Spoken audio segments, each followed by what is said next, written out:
Yesterday, Keir Starmer made a highly symbolic and strategically significant visit to HMS Vanguard, one of Britain's four nuclear-armed submarines, as it returned from a grueling 204-day patrol.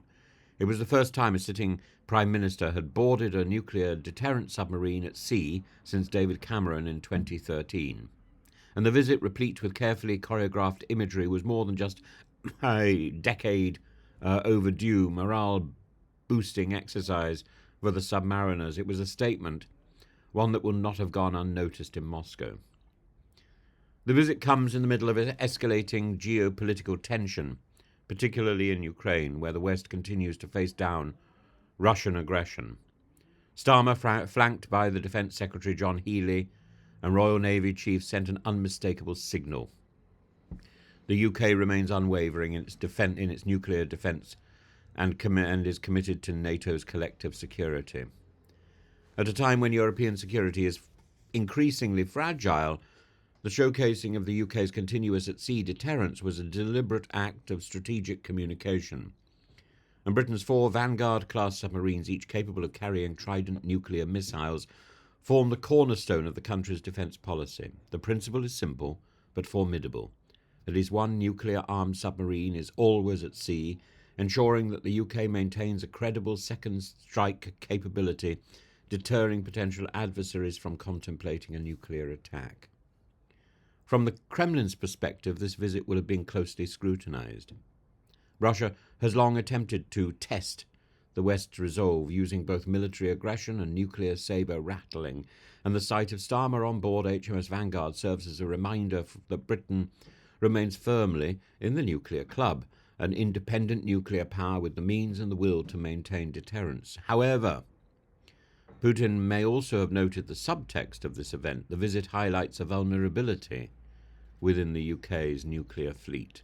HMS Vanguard's record-long deployment of over 200 days was not simply an exercise in endurance. It was a necessity. Maintenance issues and delays in replacing the aging Vanguard-class boats with the new generation Dreadnought submarines mean that Britain's nuclear deterrent is under strain.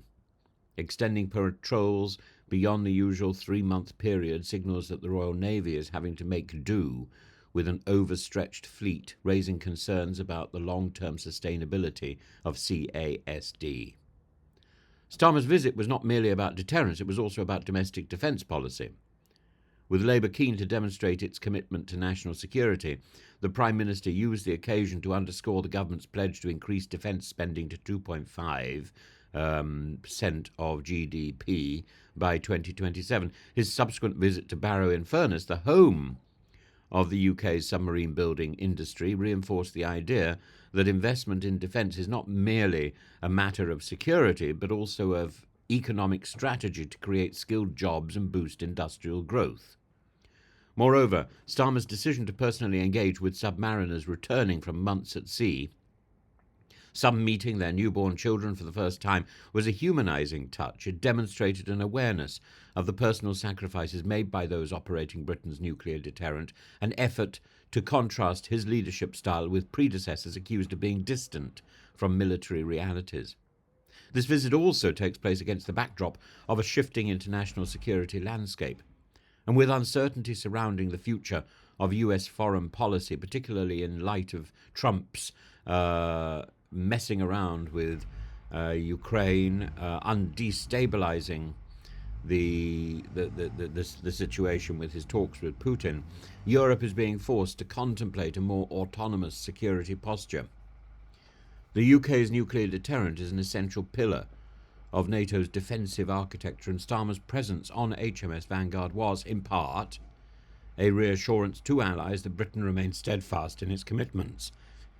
At the same time, discussions about a post-war security framework for Ukraine are intensifying, and Starmer's government has signalled its willingness to play a leading role in any future security guarantees for Kyiv, including potential peacekeeping efforts.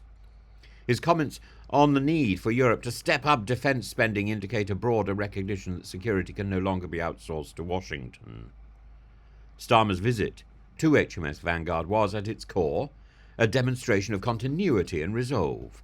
It reaffirmed Britain's nuclear credibility to adversaries, reassured allies, and reinforced Labour's defence credentials. However, it also exposed the challenges facing the UK's nuclear deterrent itself, the ageing fleet, the prolonged deployments, and the risks associated with any lapse in CASD.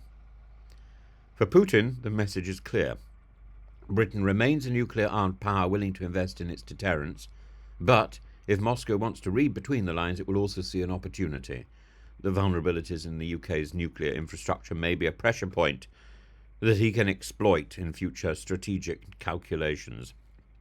In an era of rising global instability, Britain's ability to maintain its nuclear deterrent is not just a matter of defence policy, but a fundamental question of national security. Starmer's visit was a reminder that nuclear credibility is more than just possessing weapons. It's about proving the willingness to maintain and modernise them, even in the face of logistical and political obstacles.